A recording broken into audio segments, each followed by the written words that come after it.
I'm going to tell you why you should never penny pinch on these 7 personal development hacks.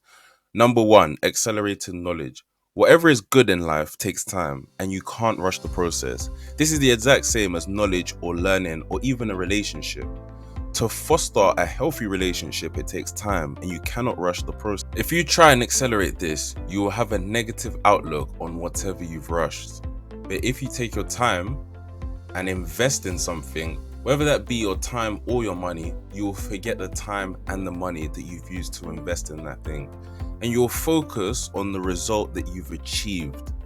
Number 2, milestone memories, especially financial achievements. This is a chance for us all to reflect and step back and say what went well, what didn't go well, and more importantly, you can just be grateful for the financial milestone. Sometimes it's just about taking a step back and just truly being grateful and embracing that moment. This could be buying a house for your mum. This could even be buying a house for yourself or some type of marital house that you're potentially thinking of moving into. This could even be your first car or even your third or fourth car. This could be getting the job that you've always wanted for a long time. And sometimes with social media, it makes us move the goalposts so quickly, so we rarely get to celebrate our successes. This is a reminder to never skip another financial milestone and be grateful for every step of the way. Number 3, golden triangle of health. This is like the holy grail for a healthy life. This is split into 3 parts. 1, nutrition, 2, movement, and number 3, sleep. Every human needs this, right? And we already know this, but yet sometimes we take advantage by not actually implementing all 3 into our lives. These all go hand in hand, and to be the most productive individual that works in high financial frequency and efficiency, you have to involve all 3 of these in your life. There is nothing in this world that should make you skip any of these 3. Make sure you invest in your health to feel better and come up with the best possible results for yourself. Number 4, tools with diminishing returns. This was a massive one actually, and this is potentially the most important thing to never penny pinch on. When you start something, for example, go into the boxing gym, for example, you may want to buy the cheapest pair of boxing gloves, right? And once you buy the cheapest pair of boxing gloves, maybe you want to skip out on buying the boxing boots entirely, and then you only want to buy the cheap mouth guard as well. So now you've got your boxing set, you're ready to go. You're going to wear some gym shoes instead of boxing boots. Now, this mindset is fine in the beginning of any journey you're starting. You want to keep your expenses as low as possible. This is absolutely fine. But once you get to an extremely high level of your craft, or even some type of high level of understanding, or you're participating or competing at a high level, you have to optimize so you can get the tools which give. Trying to be a Scrooge and save by keeping the same equipment or tools at the beginning of the process till when you are at the height will only cost you, because you cannot produce the best results with the poorest of equipments or the equipments or tools that you use right in the beginning.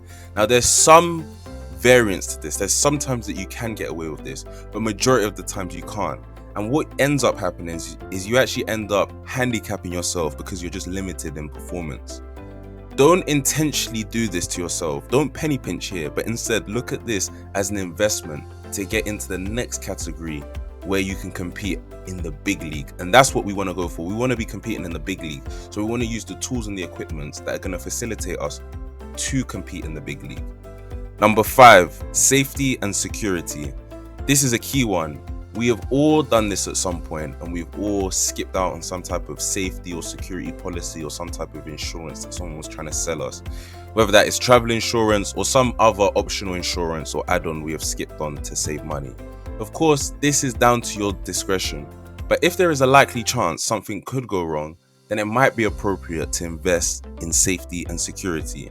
This could include wedding insurance because you have heard negative press around something in that area or something that may go wrong. Now it is safer to take out wedding insurance, but you don't want to be overly economical even though you can afford it, especially if you can afford it in fact. Another example is if you live in London, there is a massive issue with phone and watch stealing. Protecting yourself by purchasing insurance or even a safety deposit box for expensive jewels and watches might seem like a financial burden at the time, but you can trust me, I've heard multiple stories of people asking me or telling me that they wish they had this, they wish they got a safety deposit box. But you can only imagine the amount of times you, if you were in that position, would say, I wish I got that safety deposit box or insurance. So try to avoid this statement, this I wish statement, by doing now. And also have in the back of your mind that the peace of mind alone that safety and security offers is priceless. Number 6, hiring a professional. Hiring a good professional in their respective line of work is very, very necessary. If you are a financial person or work within the financial industry, because accounting is also also sits within the financial industry, do not think you can save more money legally for yourself than hiring a qualified tax accountant, for example. And this is a huge mistake that financials make. Anyone that sits within the financial industry assumes that because they're in finance and accountancy and tax is also under finance, that they're also able to just learn bookkeeping very quickly, or they're able to learn taxing very quickly. No.